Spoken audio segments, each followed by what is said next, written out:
Okay, please be easy with me as this is my first time with this. Welcome to True Crime, the world's worst criminals that I have came across. And if you have a request of something that you want me to look into, even in the comment section, I'll get back to it.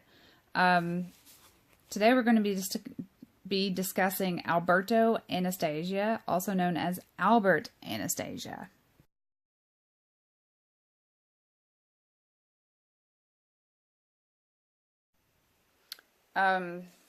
He was born September the 26th of 1902, and he died October the 25th of 1957. He was one of the most ruthless and feared Casa Nostra mobsters in the United States history. Now, I don't know if I'm saying that name right, but I hope so. Alberto Anastasia arrived in New York from Sicily as an illegal immigrant, and then in that time, he started cutting his teeth in organized crime. He was the founder of both the American Mafia, at least that's what is accredited to him, and also Murder Inc. And through Murder Inc. Even though Murder Inc. came later, he was the boss of what would become the modern Gambino crime family, which a lot of us do know about the Gambino crime family if we follow any kind of mafia.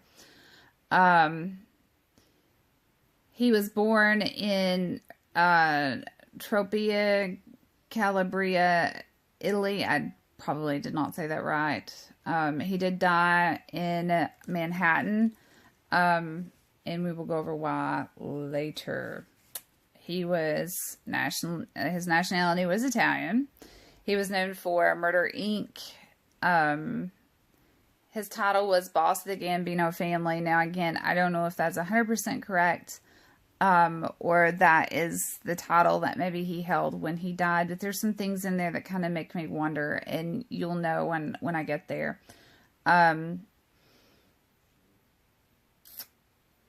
His predecessor was Vincent Mango. I don't know if I'm pronouncing that right.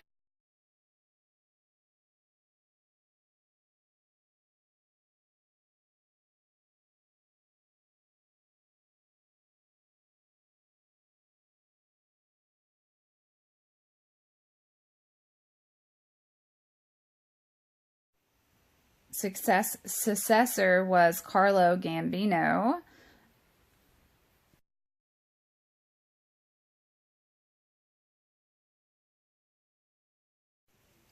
His parents' names are Raffaello Anastasia and Louis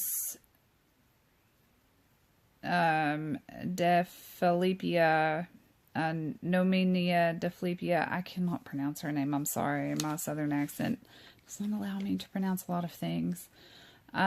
He has relatives. Anthony Anastasia is a brother. Geraldo Anastasia is a brother, not maybe Gerardo, I don't know.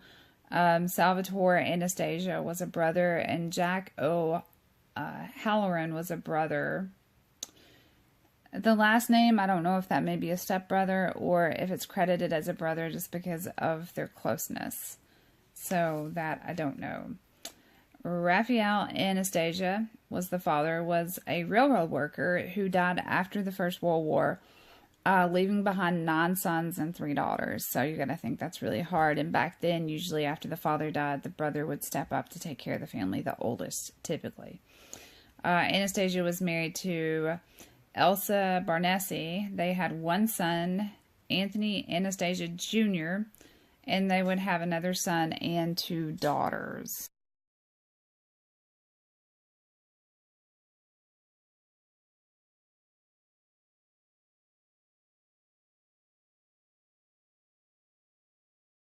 Now, I did find a picture of him and his wife and the son, Anthony Anastasia Jr., but no more.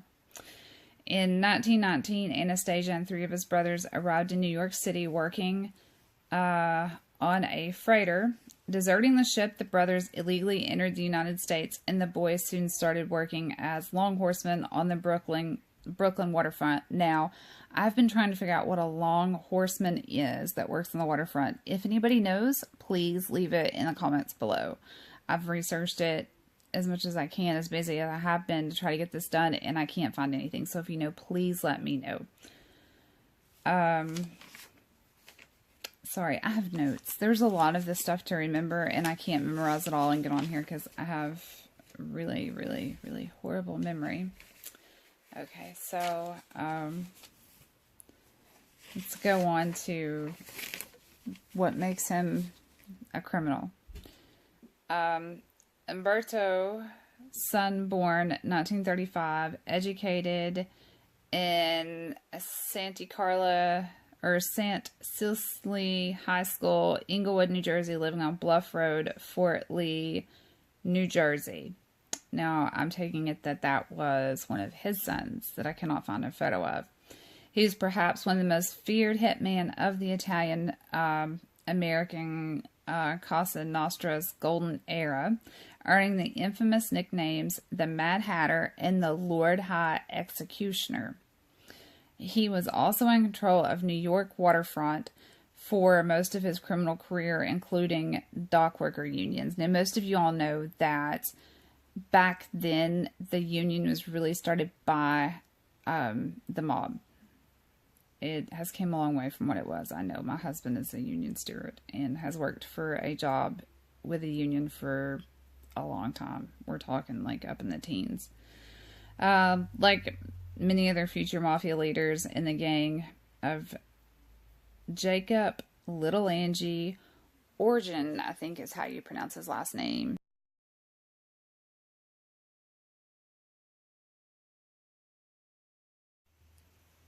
A New York labor union racketeer. Like I said, they were always involved in the unions.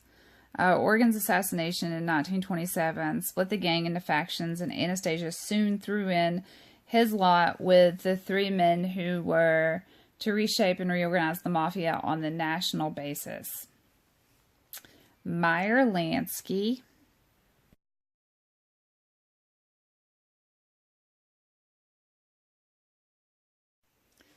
Vito Genovese, I think I'm pronouncing that right.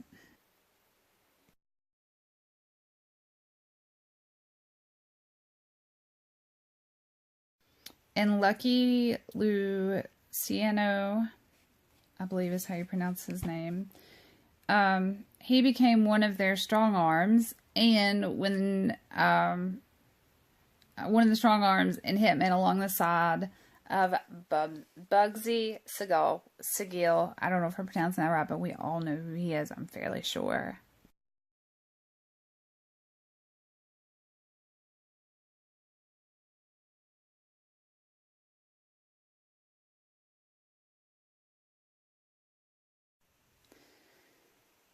And when New York Commission, or the National Crime Syndicate, was finally set up,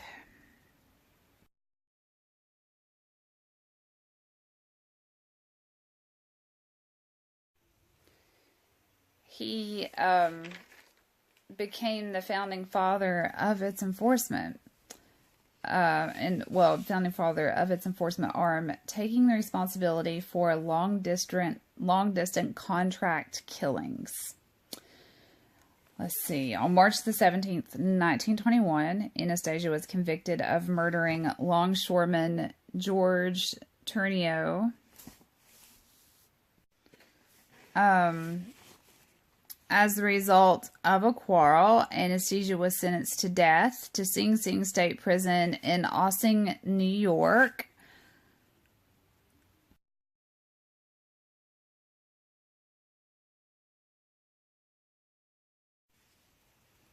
To await execution. Due to legal technicality, however, Anastasia won a retrial in 1922, and because I can't read my handwriting. Because of the original prosecution witnesses and or just because of the original prosecution witnesses disappeared. In the meantime, Anastasia was released from custody in 1922. On June 6, 1923, Anastasia was convicted of illegal possession of a firearm and sentenced to 2 years in a city prison. By the late 1920s, Anastasia had become a top leader of the International Long Horsemen's Association, better known as the ILA, controlling 6 union local chapters in Brooklyn. Anastasia allied himself with Giuseppe Joe the Boss Masseria. Now, I don't know if I'm saying that right. A powerful gang leader in Brooklyn. Anastasia soon became close associates with future Cosa Nostra bosses Joe Adonis, Charles Lucky Luciano, Meyer Lansky, I hope I'm saying these Italian names right, Vito Genovese, Frank Costella. Then in 1928, Anastasia was charged with a murder in Brooklyn, but witnesses either disappeared or refused to testify in court, as this was common in the Mafia era. They had a lot of hard times getting the Mafia in because people were afraid, or they looked at them more as protection because they did offer protection to some people. And then, of course, they had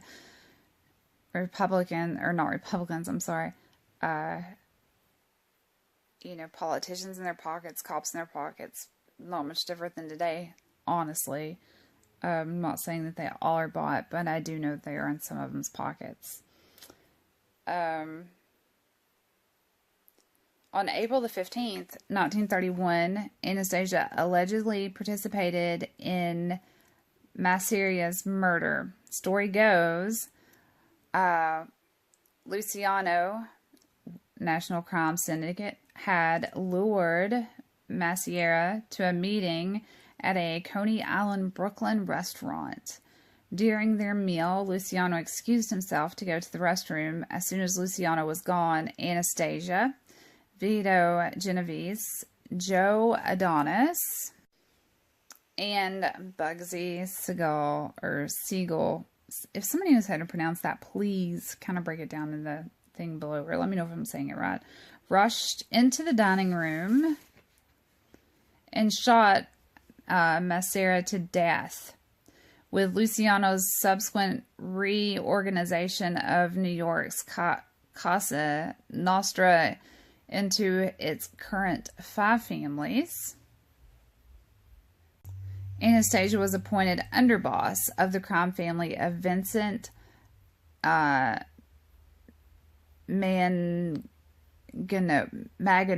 I think that's how that's pronounced. The modern Gambino crime family. In 1932, Anastasia was indicted or indicated on charges of murdering another man with an ice pick, which was a common weapon back then. Not as common as nowadays, unless you're dealing with a crackhead. But back then, ice picks were a common weapon. But the case was dropped due to lack of witnesses here again. In 1933, Anastasia was charged with killing a man who worked in a laundry, and that is all it says. Everywhere I've looked, it just says in a laundry. So if somebody knows exactly what that means, let me know. Again, there were no witnesses to testify. So again, this man is convicted of a murder, but gets away because of there not being any witnesses. So Murder Incorporated, which was started by him and a couple of others. To reward Anastasia's loyalty, Luciano placed him in Louis Lepke Bachelter. I don't know if I'm pronouncing that right. Again, if I'm not, and you know how, please kind of break it down in the comments below. The nation's leading labor rocketeer and controlling of the syndicate's enforcement arm, Murder Inc. The troupe, also known as the Brownsville Boys, was a group of Jewish and Italian killers that operated out of the back room of Midnight Roses, a candy store owned by mobster Louis Capone. It was owned by Louis Capone in Brownsville neighborhood of Brooklyn. During the 10 years, and now I wonder if that candy store is still open. If anybody from Brooklyn would know, please let me know. I'm curious, because this is something that I would like to put down to visit sometime when I do actually get up north.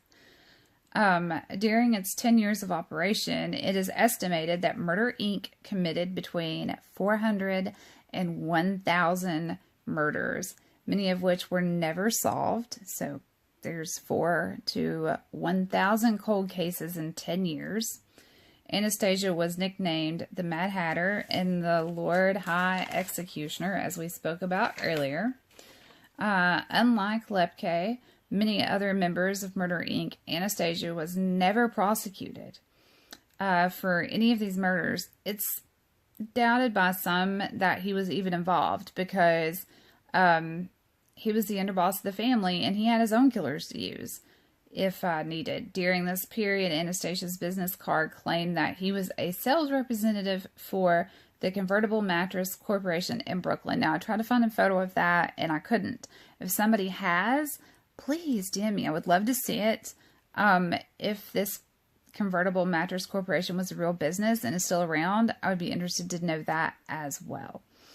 In May of 1939, Anastasia allegedly ordered the murder of Mom's Diamond, an official of a trucking union in Brooklyn. Now, I don't know whose Mom Diamond is. I tried to look to see if it was somebody's mother or just another person. I'm still not 100%. I mean, obviously it was a person. It was an order of a murder, but I can't find any info. If you have a link to something, please let me know. It would help put the story together a little bit better. In summer of 1939, Anastasia allegedly ordered the murder of Peter Panto, who was a ILA activist. Panto had been leading a movement for democratic reforms in the ILA locals and refused to be intimidated by the ILA officials, which I'm pretty sure were mobster people too. On July 14th, 1939, Panto disappeared. His body was later recovered on a farm in New Jersey. With the 1941 arrest of Abe Rels, I'm hoping I'm saying that right, on murder charges, law enforcement finally dismantled Murder Inc.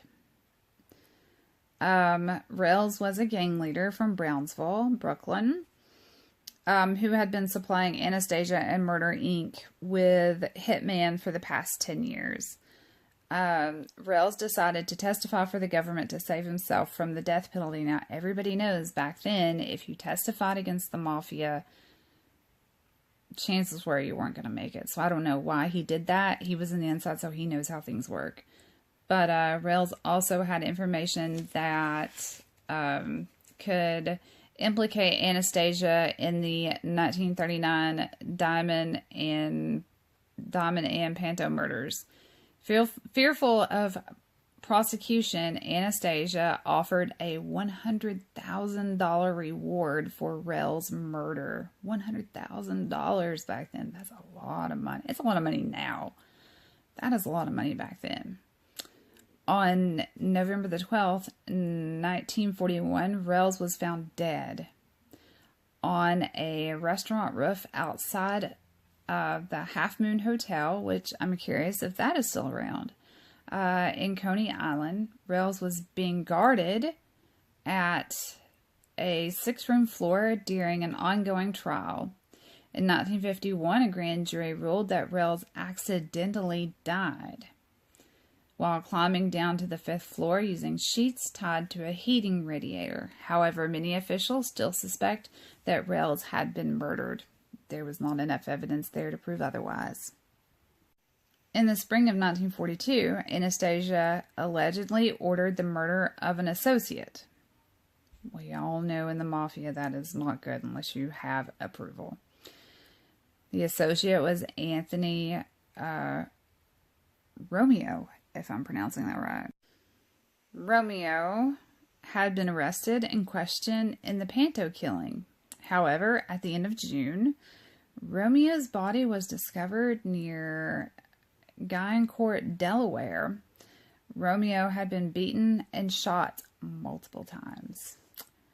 During World War II, this is interesting, Anastasia reportedly made up a plan to help win a pardon for Luciano, who had been his buddy in Murder Inc., by helping the war effort. Luciano had previously been arrested for forced prostitution and was sentenced to 30 to 60 years in prison.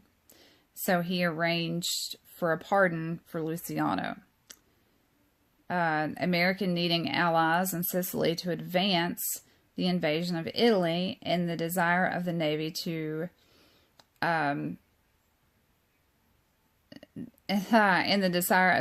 to dedicate its resources to the war, Anastasia orchestrated a deal to obtain lighter treatment for Luciano while he was in prison, and after the war, a parole in exchange for the mafia protecting the waterfront. So the government actually worked with the mafia for this. Luciano's assistance with with his associates in Sicily. Luciano was from Sicily, I believe. So it just goes to show, and I'm sure it's something that's not in history books, that the U.S. used the mafia when they needed to. In 1942, Anastasia joined the U.S. Army. Maybe he was motivated by a desire to escape the criminal investigations that were Dismantling Murder Inc. He reached the rank of technical sergeant. Anastasia trained soldiers to be longshoremen. Here again, something that I would like to know what it is.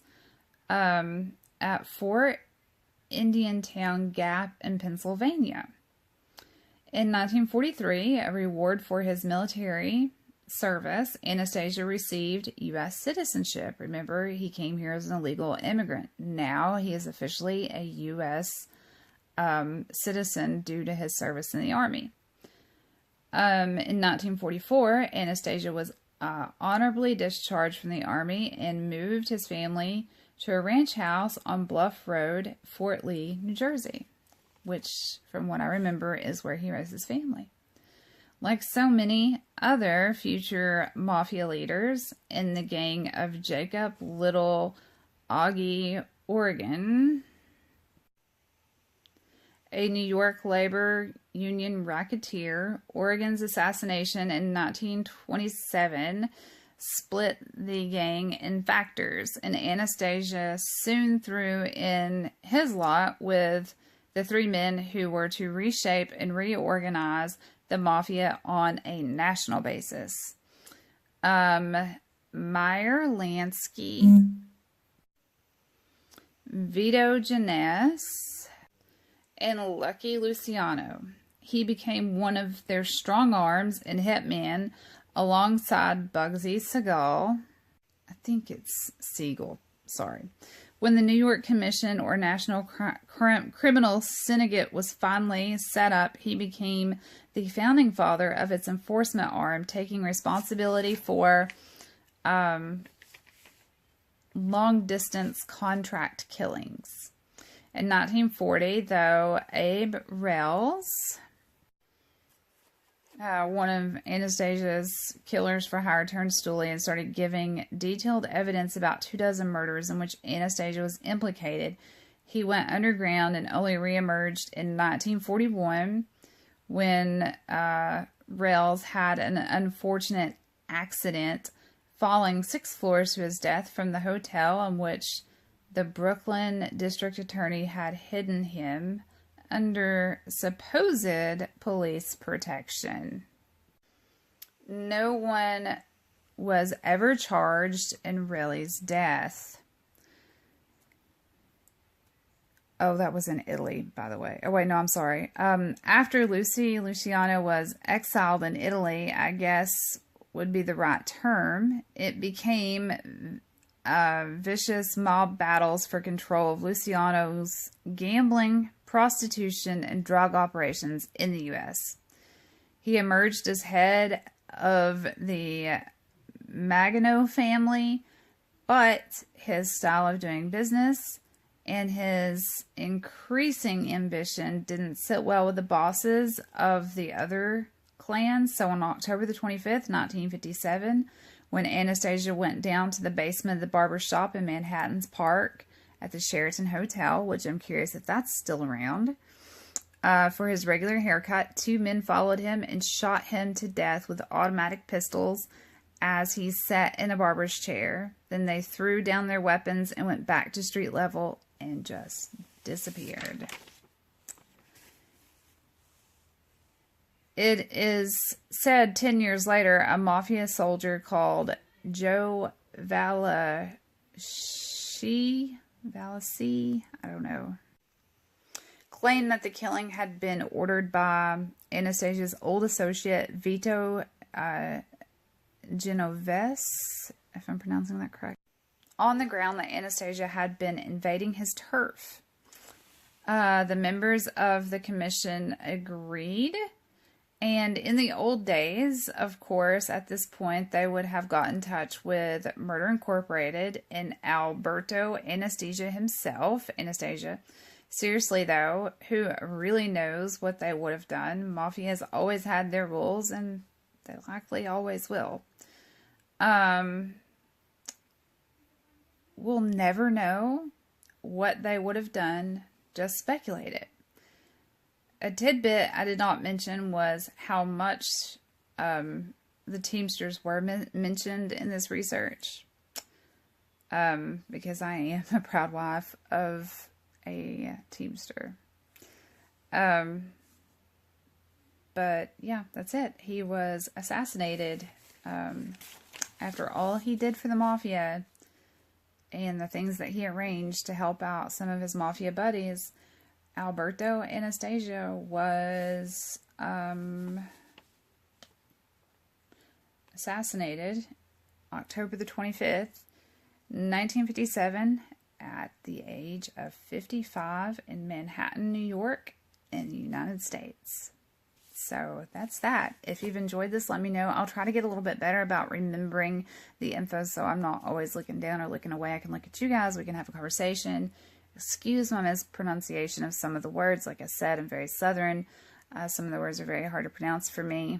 If you have a better way to pronounce them, please kind of break it down in the comment section below. I'd really like to know some of the places. I would like to know if they're still standing. Some things, if you think I'm wrong, please let me know, and I will do more research. This research has taken me months. Some of this stuff, like I said, some of these things I've known for years and I've researched for years. Some I've learned recently and I've started researching. So if you feel that I'm giving you wrong info, let me know. I'm not going to get mad. I'll research it and we can figure out what I found out. Anyway, if you like this, please like, subscribe, turn on the little notification bell, and share it with all your friends. This is going to be fun, and this is just the beginning, so remember that.